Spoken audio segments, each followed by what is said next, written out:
just a really big moment, R2 going out into the world. What does that look like for the CFO?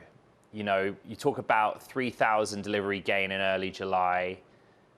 What was the contribution of R2 to sales? What was it like for you towards the end of the quarter to say, this is tangibly what I have to show for R2's launch? Well, we're really excited about the opportunity to both introduce R2 to the world in June. So it's the start of our first external customer deliveries. Also the first opportunity for consumers to test drive the vehicle as well. And we were able to complete 57,000 demo drives over the course of the second quarter. And R2 is a key enabler and driver of the increase that we saw in our demo drive and traffic across each of our retail locations and spaces. And the reaction from the media has just been fantastic. And the same is true as we looked at the feedback that we're seeing from consumers who are getting behind the wheel, experiencing it for it themselves. And for someone like myself that's been here for 5.5 years now, just a really great moment to see R2 out into the wild and now Rivian in position to scale up production over the second half of the year. Claire, do you track the conversion rate of those 57,000 demos? How many end up being actual sales? Right now, we're in the process of both taking existing reservation holders who are interested in R2 and giving them really the first look to experience the product, and then also introducing more and more customers into the broader Rivian ecosystem. So this is a big moment for the business as we're trying to drive and expand our brand awareness and introduce more households into the Rivian community. Can you try and quantify what the sales contribution from R2 was in that quarter and kind of where you're tracking? You've already said that in the back half of this year, that's where we'll start to see R2 in a meaningful way. But what is the trajectory you see? In the second quarter, R2 was limited in terms of the number of deliveries that was contributed to our overall delivery volumes of just over 12,000 units. But embedded within our 65,000 to 70,000 units of guidance for the year, we'll see a significant step up in the second half for deliveries, and R2 will be a key catalyst for the growth that we anticipate seeing. It'll be a bit more back-end weighted, associated with the ongoing production ramp of our facility in Normal, Illinois, and then the time to get those vehicles from the factory floor out into the hands of our customers. In the world of EVs, you always start with the sort of higher spec, higher price point variant, right? And with time, you introduce more variants and get to the base model.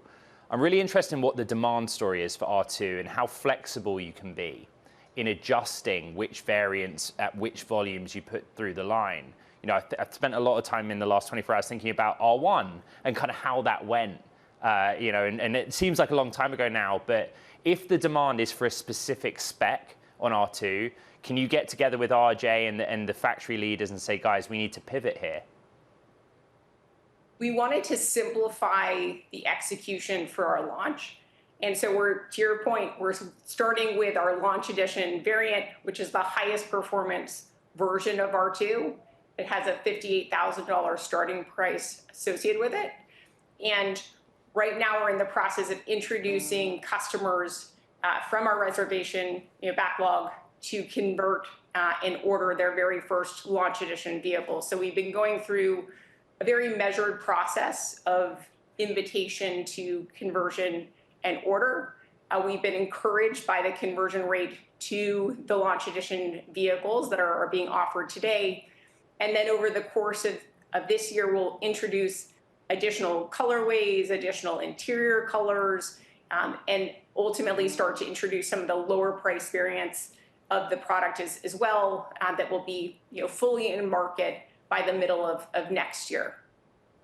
I know you know the products and I know you know the technology in the company, but I have to ask you the sort of core CFO questions, which is the relationship in the ramp between higher volumes and profitability, or put another way, at what point higher production starts to show up meaningfully in the cost structure, specifically for R2?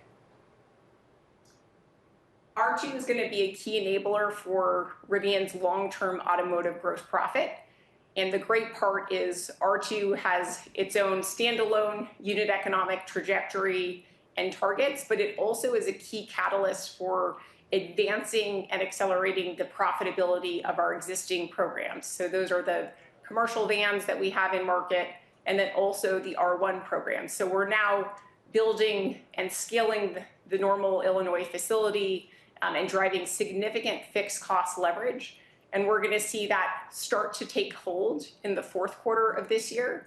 And then we anticipate R2 driving Rivian to an exit rate in 2026 that will be automotive gross profit positive, with the ongoing scaling throughout the course of 2027, where we'll see increasing automotive gross profit margins as well.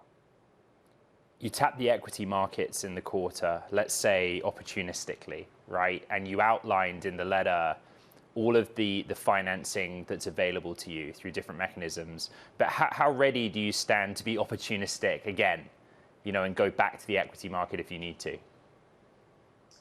Overall, between our current liquidity position, the $1.3 billion of capital we raised in the quarter, and our capital anticipated from our strategic partners in Volkswagen Group, Uber, right, and $4.5 billion Department of Energy loan, we have visibility into over $14 billion of capital to help accelerate Rivian's growth initiatives and the build out of our next generation plant in Georgia.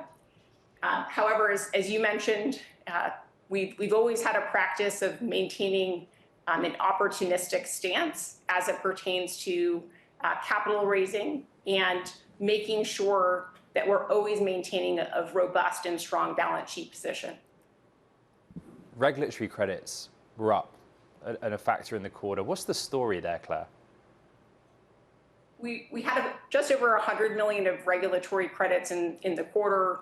That was driven by a combination of both regulatory credit sales as well as contract modifications that drove this more significant increase in this quarter. Let's finish on software. The software and services part is really interesting. There were lots of headlines about how in 2025, software and services was saved Rivian a little bit from a financial perspective. The pace of growth on that segment is outpacing automotive. Some of that is the relationship with VW. But I guess my question is, do you have line of sight to when Rivian selling software directly to Rivian owners and drivers becomes a much more meaningful part of the business, and how you're modeling for that beyond this year?